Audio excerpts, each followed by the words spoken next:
games are dying. This is a great example of one that is keeping that from actually becoming a reality. It's very similar to what we've praised quite a bit last year, Hellblade: Senua's Sacrifice, in that it's not super long, but it's really high quality, great visuals, and just kind of doesn't outstay its welcome, but is a great playthrough. A Plague Tale: Innocence, you step in the footsteps of a young teenage girl who is tasked with carrying her brother across this awful, plague-ridden medieval France. It's somewhat supernatural, a little over the top, because the plague and the swarm of rats are very, very crazy and scary, but the game is grim, dark, disgusting, and nasty, and it's so much fun navigating the horrors of this plague-ridden France, while also doing light combat with some scary enemies, but a lot of environmental puzzles that are fairly satisfying to pull off. It just warrants a good playthrough. The characters are compelling, the story is interesting, and like Hellblade, it's just worth experiencing. Moving on to number 5, we did it again. We got Devil May Cry 5. This is thankfully a great follow-up to Devil May Cry 4. A bit of a return to form for the series if that was something you are looking for. This thing plays incredibly well. The fun factor is through the roof because the combat elements in Devil May Cry 5, the whole combat and gameplay package is the most fine-tuned and seamless it has ever been. You start out the game as Nero once again from Devil May Cry 4, but with a ton of new tricks, but then the game opens up to newcomer character V, who has a completely different playstyle. It's kind of a nice change of pace, but then of course you can also play as Dante. And once you get to play as Dante, the game really picks up with tons of weapon types, and just really that's when the game really falls into its own in terms of combat, fun factor, and just ridiculousness. About halfway through, the game is going to fire on all cylinders for you, and you are going to have a hell of a time. Not only is the combat incredibly fine-tuned and challenging and satisfying, but visually, Devil May Cry 5 looks insanely good, like almost too good. This is a game worth pausing and using the photo mode because character models are insane. The environments look great, even though they can get a little repetitive. And, you know, if we're talking about negative things, I think the story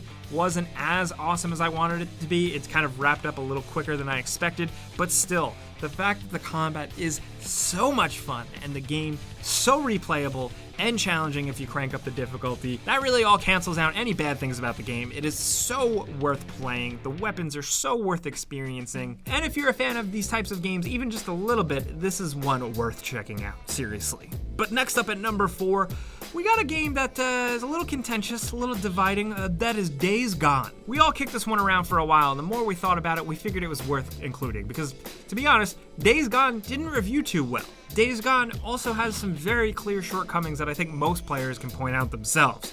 But, for some reason, can't quite put our finger on it, still couldn't stop playing it until the end. Now, of course, it is really long, the open world a little maybe too big for some folks, and it outstays its welcome a little bit, but Deacon St. John as a character and the compelling story makes you want to see it through to the end. I think Sam Witwer's performance as Deacon St. John was compelling and interesting, and you just wanted to look at the screen. And then on the gameplay side, the bike mechanics and just like driving around, racing around on a bike, and also the progression of upgrading your motorcycle just made it really interesting. It made up for the fact that fighting human characters kind of sucked, but the zombie encounters were awesome because of those massive, sprawling hordes of them. I wish there were more, but when you encountered them, they were pretty tense. And really, the game is just interesting. Some people love it, some people hate it. We have decided to lean more on the side that we really like it, and we're glad it's a game. We're definitely looking forward to seeing what you guys think about this one. Of course, talk to us in the comments about all this, and if you're curious about what we really think about it, check out our Before You Buy.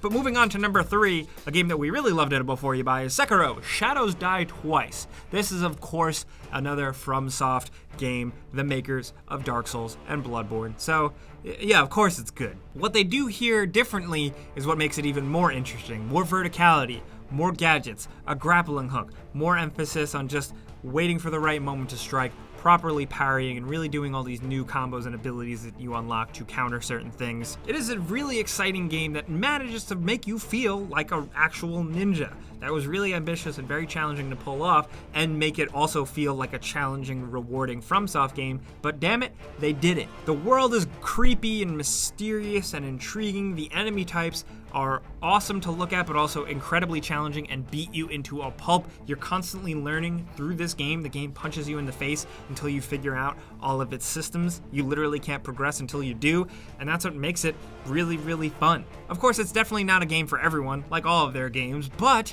it's different enough that I think it's worth checking out. Maybe even if you weren't into Dark Souls, give this a shot. I am just so glad that Miyazaki and his team tried something completely different here, and it turned out really awesome, incredibly challenging, and just worth talking about. That's why it's definitely on our list. But moving down to number 2, we got Metro Exodus, a game where we really feel like they finally figured out this whole Metro thing. This game is fantastic. Despite the move to semi-open world areas, it doesn't feel shoehorned. We were really concerned here that the game would go to open world and it would feel like just a waste of space, kind of just like they made it open world to say it was open world, but it makes sense in the context of the game and is very fun and just interesting to go find and forage for new components and upgrades for Artyom. All of a sudden, Metro now has a new and exciting loop that totally makes it even more worthwhile. Not only that, whether you're playing on PC or console, the game looks damn incredible. It is an absolute looker, and I think the move to go away from nuclear winter and kind of highlight new areas of this post-apocalyptic, nuked-out Russia has given the designers so much to work with in terms of creating interesting environments. The game looks like concept art come to life in a lot of areas, while also still managing to maintain the Metro identity. You know, the thing doesn't forget where it came from. You still find yourself in dark hallways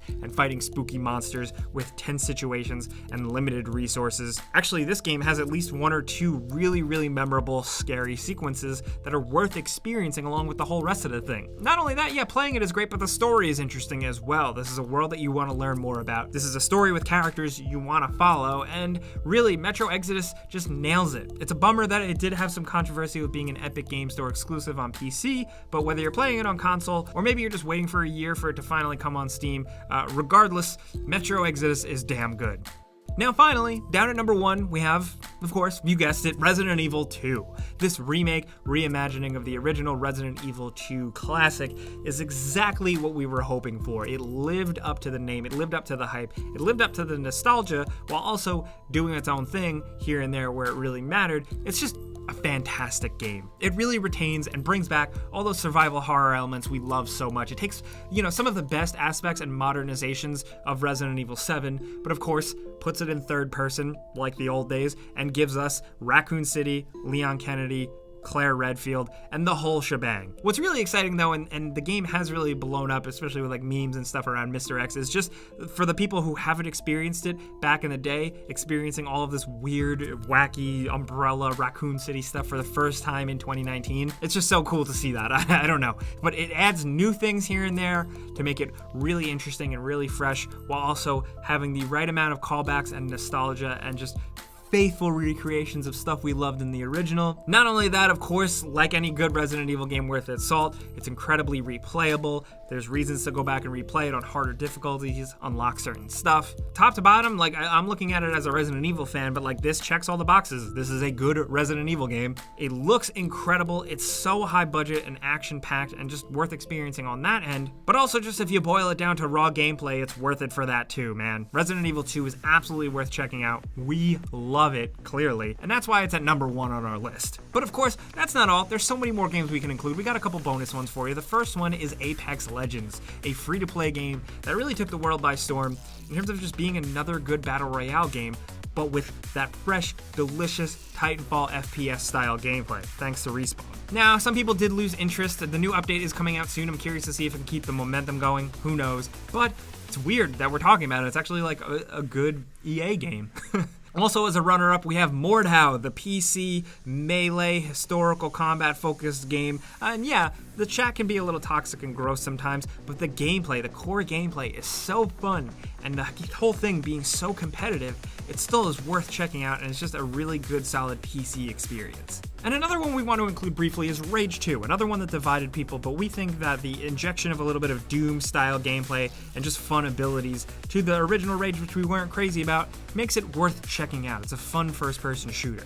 But of course, again, these are our choices for games that we've really liked in 2019 so far, rounding some of them up. We want to hear yours down in the comments because you're definitely going to disagree. There's definitely a game that we didn't include on this list, so we want to hear from you. And of course, if you can make your own top 5 or your own top 10 or your own top 3, let us know. But if you enjoyed this video and maybe learned about a game that wasn't on your radar, clicking the like button is the best way you can help us out. We would appreciate that. And of course, if you're new, it's worth considering subscribing and hitting that notification button because we put out videos every single day. But hey, as always, thanks for watching, and we'll see you guys next time.